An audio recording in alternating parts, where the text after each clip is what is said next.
Je vous salue au nom de Jésus. Soyez les bienvenus à notre mission dans sa parole. Je suis l'apôtre Conan Arthur, pasteur principal de la mission internationale pour le réveil et l'évangélisation basée à Yamoussoukro. J'ai un petit message à partager avec vous. J'espère qu'il vous fera du bien. Et notre texte d'appui se trouve dans le livre de 1 Samuel, chapitre 1, à partir du verset 9 que je vais lire maintenant.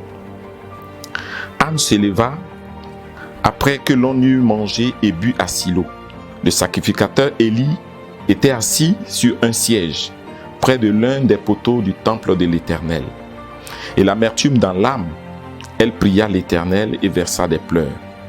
Elle fit un vœu en disant: Éternel des armées, si tu daignes regarder l'affliction de ta servante, si tu te souviens de moi et n'oublie point ta servante, et si tu donnes à ta servante un fils, je le consacrerai à l'Éternel pour tous les jours de sa vie, et le rasoir ne passera point sur sa tête.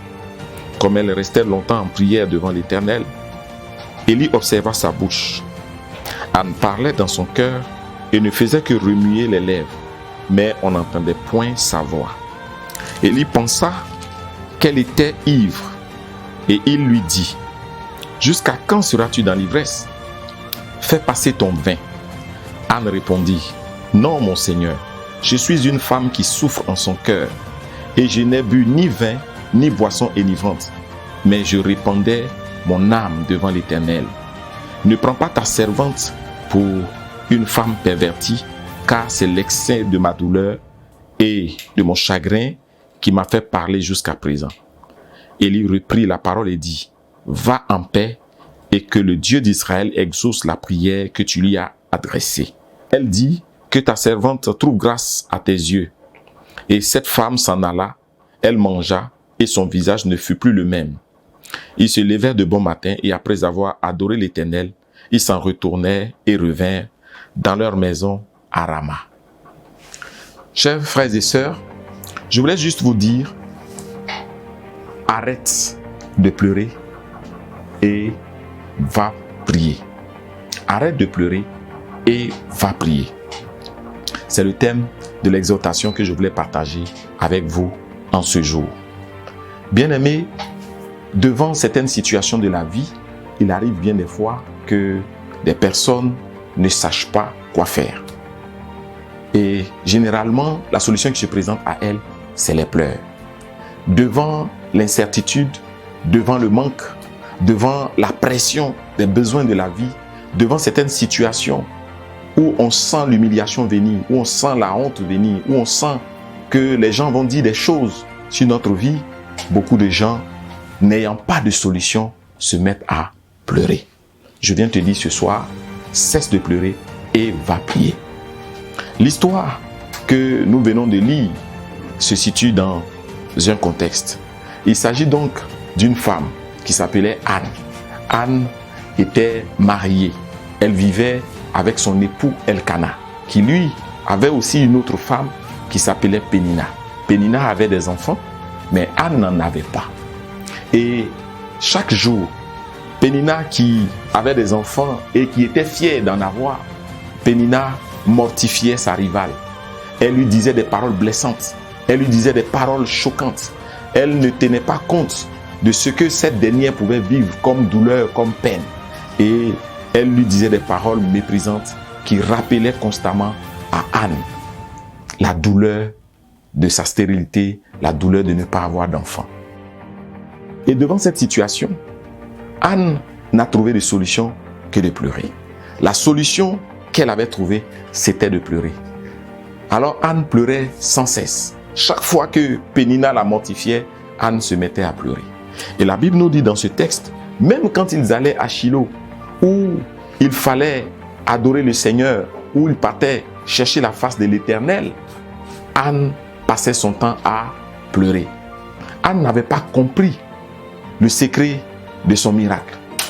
Et c'est ce secret que je veux partager avec toi. Le texte que nous avons lu nous dit que après que l'on eut mangé et bu, Anne s'est levée et elle alla prier. Elle a fini par comprendre que ce n'étaient pas les pleurs qui allaient régler son problème. Je veux profiter de cette occasion pour te dire à toi qui m'écoutes que tu dois arrêter de pleurer. Pleurer n'est pas la solution à nos problèmes. Ce n'est pas le fait de passer son temps à pleurer qui va faire que la solution va venir. Certains passent le temps à pleurer les nuits. Pendant que tout le monde dort, ils se mettent à pleurer. D'autres pleurent quand ils sont seuls. D'autres pleurent quand ils voient les enfants des autres. D'autres pleurent quand ils voient ce qu'ils désirent que les autres ont et qu'ils n'ont pas. Ils se mettent à pleurer. Je viens te dire, cesse de pleurer et va prier. Les pleurs ne règlent pas le problème. Les pleurs ne guérissent pas. Les pleurs ne délivrent pas. Les pleurs ne sauvent pas. Les pleurs n'arrangent pas. Bien au contraire, les pleurs empirent la situation. Les pleurs vous mettent dans un état d'âme qui fait que vous ne pouvez penser à une solution éventuelle.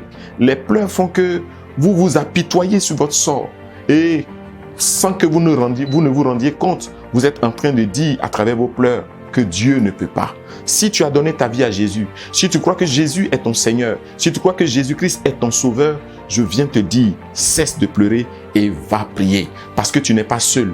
Tu as quelqu'un qui peut te défendre. Tu as quelqu'un qui peut parler pour toi. Tu as quelqu'un qui peut régler ce problème. Adresse-toi à lui et arrête de pleurer. Anne l'avait compris. Anne s'est levée un jour et Anne a commencé à prier. Et quand elle a prié, pendant qu'elle priait, elle a dit une phrase importante. Elle a dit ceci: Éternel des armées, si tu daignes regarder l'affliction de ta servante, si tu te souviens de moi et n'oublie point ta servante, et si tu donnes à ta servante un fils, je le consacrerai à l'Éternel pour tous les jours de sa vie et le rasoir ne passera point sur sa tête. Anne a décidé d'offrir l'enfant, si jamais Dieu lui en donnait, a décidé d'offrir cet enfant à l'Éternel. Faire en sorte que cet enfant soit au service de Dieu. Bien des fois, nous désirons des choses. Mais il est important qu'on se pose la question de savoir pourquoi nous désirons un enfant, pourquoi nous désirons un travail, pourquoi nous désirons avoir une situation meilleure. Est-ce juste pour que les gens parlent bien de nous? Est-ce juste pour que nous aussi nous puissions nous targuer et dire que oui, moi aussi j'ai ceci ou j'ai cela? Ou est-ce pour honorer l'Éternel? Elle a décidé de dédier ce fils à l'Éternel Dieu. Je viens te dire, je ne sais pas ce dont tu as besoin. Je ne sais pas ce qui est source de ton problème. Mais je crois que quelle que soit la gravité de ce problème, quelle que soit l'ampleur du problème, sache que Jésus-Christ a la réponse. Jésus-Christ est le Dieu qui peut répondre. Jésus-Christ est le Dieu qui peut et qui va agir pour toi. Ce qu'il faut faire, c'est que tu arrêtes de pleurer et que tu te mettes à prier. Mais pendant que tu pries, fais comprendre au Père, fais comprendre à ton Dieu que ce que tu demandes, tu vas le mettre à son service. Ce que tu demandes, tu vas l'utiliser pour honorer son nom, pour glorifier son nom, pour véritablement contribuer au progrès de son œuvre. Non pas pour ta gloire personnelle, mais pour sa gloire. Cela est un élément important. Une autre chose que je voulais relever, c'est que devant sa situation, Anne n'est pas allée voir une amie pour expliquer son problème. Anne n'est pas allée voir un conseiller conjugal. Anne n'est pas allée voir une tierce personne. Beaucoup de gens, devant le manque, devant leurs besoins, devant leurs soucis, devant leurs problèmes, se promènent d'ami en ami, de camarade en camarade, de personne en personne. Des fois, des personnes qui ne sont pas, je veux dire, des personnes qui ne sont pas conseillées, des personnes qui ne sont pas appropriées pour aller soumettre leurs problèmes. Je viens te dire, quand ça ne va pas, quand tu as un souci, quand tu as un besoin, va vers le Père, va vers ton Père, va vers Jésus-Christ, va vers l'Éternel. Il est le créateur du ciel et de la terre. C'est lui qui nous a fait. Il connaît les besoins des hommes. Il sait où se trouve la réponse à ses besoins. Dans la Bible, lorsque Jésus-Christ a eu besoin de payer les impôts, il savait exactement où l'argent se trouvait. Il a dit à Pierre, va, jette ton hameçon. Le premier poisson que tu vas pêcher, regarde dans sa gueule, tu trouveras un stataire. Va, paie les impôts pour toi et pour moi. Quand Jésus-Christ a eu besoin d'une salle pour fêter et manger la Pâque, il a envoyé encore ses disciples. Il leur a dit, allez dans telle ville, vous trouverez un homme qui rentre dans une cour avec une cruche sur les épaules. Demandez au maître de cette maison. Il a une salle en hauteur. Il vous dira ce qu'il faudra faire. Lorsque le même Jésus-Christ a eu besoin d'un moyen de déplacement, il a envoyé ses disciples, il dit, allez dans le village de Béphagée, vous trouverez un ânon attaché. Chaque fois que Jésus-Christ a eu un besoin, chaque fois que les gens autour de Jésus ont eu des besoins, Jésus savait où trouver la réponse à ses besoins. Bien-aimés frères, il est la personne indiquée. Il est l'homme indiqué, celui vers qui vous devez aller, celui à qui vous devez vous référer lorsque ça ne va pas. Mais le moyen par lequel vous entrez en contact avec lui, c'est la prière. C'est pourquoi je te répète, cesse de pleurer et va prier. Cesse de pleurer et va prier. Je t'encourage donc à véritablement avoir recours à la prière. Bien-aimé, Anne a prié.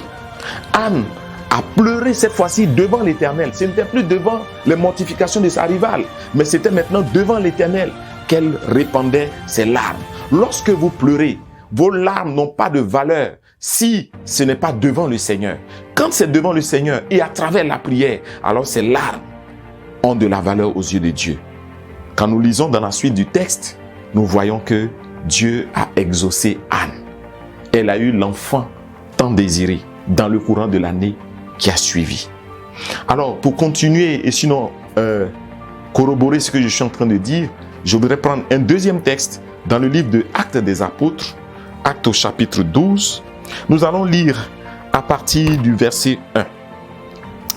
Il est écrit, « Vers le même temps, le roi Hérode se mit à maltraiter quelques membres de l'Église, et il fit mourir par l'épée Jacques, frère de Jean, et voyant que cela était agréable aux Juifs, il fit encore arrêter Pierre.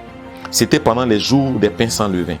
Après l'avoir saisi et jeté en prison, il le mit sous la garde de 4 escouades de 4 soldats, chacune avec l'intention de le faire comparaître devant le peuple après la Pâque. Pierre donc était gardé dans la prison, et l'Église ne cessait d'adresser pour lui des prières à Dieu. La nuit qui précéda le jour où Hérode allait le faire comparaître, Pierre, lié de 2 chaînes, dormait entre 2 soldats, et des sentinelles devant la porte gardaient la prison. Et voici un ange du Seigneur survint, et une lumière brilla dans la prison. L'ange réveilla Pierre en le frappant au côté et en disant, « Lève-toi promptement. » Les chaînes tombèrent de ses mains, et l'ange lui dit, « Mets ta ceinture et tes sandales. » Et il fit ainsi. L'ange lui dit encore, « Enveloppe-toi de ton manteau et suis-moi. » Pierre sortit et le suivit, ne sachant pas que ce qui se faisait par l'ange était réel et s'imaginant avoir une vision. Lorsqu'ils eurent passé la première porte, puis la seconde, ils arrivèrent à la porte de fer qui mène à la ville et qui s'ouvrit d'elle-même devant eux. Ils sortirent et s'avançaient dans une rue. Aussitôt l'ange quitta Pierre. Verset 11. Revenu à lui-même, Pierre dit, « Je vois maintenant d'une manière certaine que le Seigneur a envoyé son ange et qu'il m'a délivré de la main d'Hérode et de tout ce que le peuple juif attendait. » Amen. Dans ce texte, nous voyons une autre situation. Le contexte est lequel? Après la montée de Jésus-Christ au ciel, les disciples remplis de l'Esprit ont commencé à prêcher l'Évangile dans toute la Jérusalem. Mais cette nouvelle doctrine, comme ils l'appelaient à l'époque, déplaisait aux Juifs. Et Hérode, qui était un politicien, alors a commencé à poser un certain nombre d'actes contre les disciples de Jésus-Christ. Et comme cela trouvait l'assentiment des Juifs, comme cela plaisait aux Juifs, et voulant toujours plaire aux Juifs, alors Hérode va en faire encore davantage. Premièrement, il a fait arrêter Jacques et il a fait décapiter. Cela a tellement plu aux Juifs qu'ils voulaient en faire encore plus. Alors cette fois-ci, il arrête Pierre. Pierre était un des éléments clés, un des pions essentiels de cette équipe, les disciples de Jésus qui étaient restés, qui travaillaient à Jérusalem. Et qu'est-ce qu'il fait? Non seulement il fait arrêter Pierre, mais il le fait mettre en prison et il le fait garder par 4 escouades de 4 soldats. Ce qui veut dire que Pierre était gardé à lui seul. Il était gardé par 16 soldats. Pierre était un homme sans armes. Mais Hérode le fait arrêter et le fait surveiller par 16 soldats. Cela nous amène à nous poser des questions. Pourquoi Hérode réagit de la sorte? Hérode réagit de la sorte tout simplement parce qu'il se souvient que précédemment, il avait fait arrêter le même Pierre et Jean, il les avait fait mettre en prison, et ceux-ci, alors que les portes étaient restées fermées, il les a retrouvés le lendemain sur la place publique en train de prêcher. Sans le secours d'une main naturelle, mais par l'intervention de la main surnaturelle de l'Éternel, la main puissante de l'Éternel, ils se sont échappés par je ne sais quel moyen, ils se sont retrouvés dehors alors que les portes et fenêtres de la prison étaient restées fermées. Donc Hérode a gardé cette expérience à l'esprit et il s'est dit que Pierre était un homme certainement dangereux.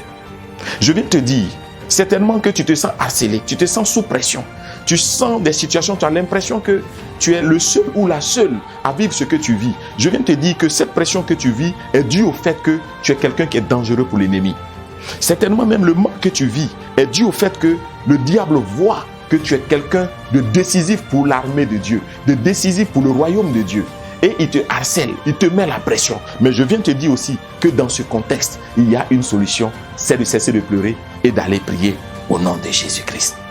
Pendant que Pierre était en prison, l'église que dirigeait Pierre n'est pas restée en marge de la situation. La Bible déclare au verset 5 que l'église ne cessait d'adresser pour lui des prières à Dieu. L'église de Pierre ne cessait d'adresser des prières à Dieu jour et nuit. Si l'église n'avait pas compris la puissance, l'impact, le pouvoir de la prière, Pierre serait certainement mort comme Jacques l'a été. Mais l'église, ça c'est moi qui le dis, certainement a mis une chaîne de prière sur pied. J'imagine dans cette église, les femmes en train de prier. J'imagine dans cette église, la jeunesse en train d'intercéder. J'imagine dans cette église, les hommes en train de prier avec vie, avec ferveur et demander à Dieu la libération, demander à Dieu une intervention, un miracle pour que leur leader soit libéré. Je viens te dire, quelles que soient les situations que tu traverses, que ce soit des situations personnelles, des situations de famille, des situations à l'église ou des situations même concernant le pays ou bien les gens autour de nous, la solution, ce n'est pas les pleurs, la solution, ce n'est pas les bavardages, ce n'est pas les paroles en l'air, les paroles vaines, mais c'est la prière. L'église a tellement prié que Dieu a été touché et Dieu a décidé d'intervenir. La main puissante de l'Éternel s'est manifestée et la Bible déclare que pendant que Pierre était dans la prison, une lumière est entrée dans cette prison. Je viens te dire que rien ne peut retenir Dieu à l'extérieur de ta situation. Quelle que soit l'épaisseur des murs qui entourent ta prison, quelle que soit l'épaisseur des murs, sinon la sécurité que le diable aurait mis sur pied pour t'emprisonner, je viens te dire que rien ne peut maintenir Dieu en dehors de ta situation. L'Éternel Dieu est vivant, il est puissant, il peut passer à travers les murs, il peut passer à travers les toitures, il peut passer à travers le sol, il peut passer à travers tout pour te trouver là où tu es. Je viens te dire que tu n'es pas seul. Dieu est avec toi, Dieu te voit, Dieu t'entend et il vient à ton secours comme il est venu au secours de Pierre. L'ange est rentré donc pour secourir Pierre. Et quand il est rentré, Pierre dormait. Pierre était couché. Alors, quand nous analysons la posture de Pierre dans la prison, nous pouvons comprendre un certain nombre de choses. Dans un certain sens, on pourrait dire que Pierre dormait parce qu'il était tranquille, parce qu'il avait confiance que son Dieu allait intervenir. Il ne savait pas comment, mais il savait que son Dieu allait intervenir. L'ange est rentré. L'ange ne s'est pas occupé des gardes. L'ange ne s'est pas occupé des chaînes de Pierre. L'ange ne s'est pas préoccupé Non, il a juste dit à Pierre, lève-toi promptement, prends ton manteau et suis-moi. Bien-aimés frères et sœurs, je viens te dire ce soir que si tu te lèves dans la prière, que si tu cesses de pleurer et que tu te mets à prier, l'ange viendra là où tu es. La main puissante de l'Éternel va pénétrer et arriver là où tu es. Quelle que soit la profondeur du fossé dans lequel tu te trouves, quelle que soit la profondeur du désespoir dans lequel tu es, quelle que soit l'intensité des ténèbres qui t'ont enveloppé, quelle que soit la gravité de la situation que tu vis, c'est la prière qui peut te sortir de là. Lorsque sous nos pieds est fermé, Lorsque devant, derrière est fermé, à gauche, à droite est fermé, il nous reste encore au-dessus. Il faut lever les yeux et il faut crier à l'Éternel. Il faut prier l'Éternel. Comme l'église de Pierre l'a fait.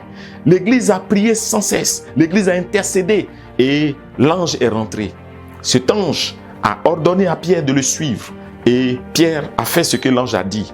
Quand Pierre a obéi, quelque chose s'est passé. La Bible déclare que quand il a obéi, alors les chaînes sont tombées.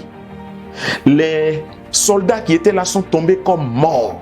Quand tu te mettras à prier, les ennemis que le diable a délégués, les soldats diaboliques que l'ennemi a délégués pour veiller sur toi, pour te maintenir dans cette situation, tomberont comme morts au nom de Jésus-Christ. Ce que l'ennemi aura planifié, ce que l'ennemi aura mis comme blocage, va tomber comme mort quand tu te lèveras pour prier. Et quand Pierre a commencé à suivre l'ange, la Bible déclare que les portes ont commencé à s'ouvrir seules. Je veux te faire comprendre que quand tu te mettras à prier, Dieu te donnera des instructions. Quand tu te mettras à prier, Dieu va t'inspirer des idées. Quand tu te mettras à prier, Dieu va te donner des ordres. Il va te dire, fais ceci ou fais cela. Quand tu vas commencer à suivre ces ordres, alors les portes commenceront à s'ouvrir toutes seules au nom de Jésus-Christ. Alors tu pourras avoir accès à ce que tu cherchais depuis longtemps. Ici, Pierre avait besoin de la liberté. Pierre avait besoin d'être libre. Et l'ange a marché au-devant de lui et devant chaque porte, les portes s'ouvraient. Devant chaque porte qui était fermée, sans qu'il ne la touche, les portes s'ouvraient. Je prie que ce soir, les portes s'ouvrent au-devant de toi dans le nom puissant de Jésus-Christ de Nazareth. Je prie que Dieu fasse que tu sortes de la prison d'où tu es au nom de Jésus. Et finalement, ils sont arrivés à la dernière porte. Et l'ange, quand la porte s'est ouverte, l'ange est sorti, Pierre l'a suivi et l'ange a disparu. C'est là que Pierre va réaliser que ce n'était pas ni un rêve, ni un songe, mais que c'était bien la réalité. Il a vu que Dieu avait envoyé son ange pour le délivrer. Pierre s'est dirigé vers le lieu de rassemblement. Et merveille, il trouve l'église qui était toujours en train de prier. Bien-aimés, je voudrais clore mon propos et vous dire ceci. Devant les situations, il ne s'agit pas de pleurer. Dieu nous a donné une arme puissante, la prière. Et cette prière, elle doit se faire sincèrement. Nous devons juste ouvrir la bouche et exprimer à Dieu nos besoins. La Bible déclare dans le livre de Philippiens, chapitre 4, à partir du verset 6, il dit « Ne vous inquiétez de rien, mais en toutes choses, faites connaître vos besoins à Dieu par des prières et des supplications, avec des actions de grâce. Et la paix de Dieu qui surpasse toute intelligence gardera vos cœurs en Jésus-Christ. » Je viens vous dire, cessez de pleurer et allez prier. Alors vous verrez la solution venir avec promptitude. Shalom à vous. Que Dieu vous bénisse. Nous espérons que vous avez été richement bénis par ce contenu. Pour rester connecté et recevoir toutes nos productions chrétiennes, nous vous invitons à vous abonner à nos pages YouTube et Facebook 1615 TV. Demeurez bénis.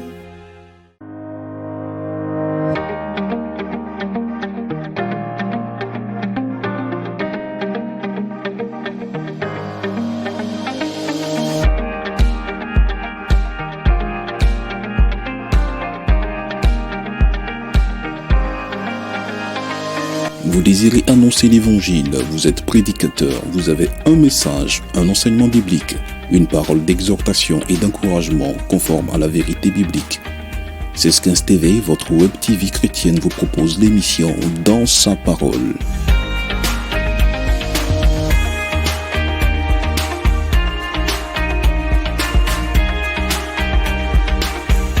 Si vous êtes intéressé, contactez-nous. Nous prenons rendez-vous, nous programmons l'enregistrement, l'équipe technique produit l'émission et la diffusion s'ensuit. Dans sa parole, c'est tous les jeudis à 19h GMT sur 1615 TV, YouTube, Facebook et sur 1615tv.com. Les tarifs, c'est vous qui les fixez. Contactez-nous ou laissez-nous un message, nous vous contacterons. 1615 TV, l'évangile au monde entier.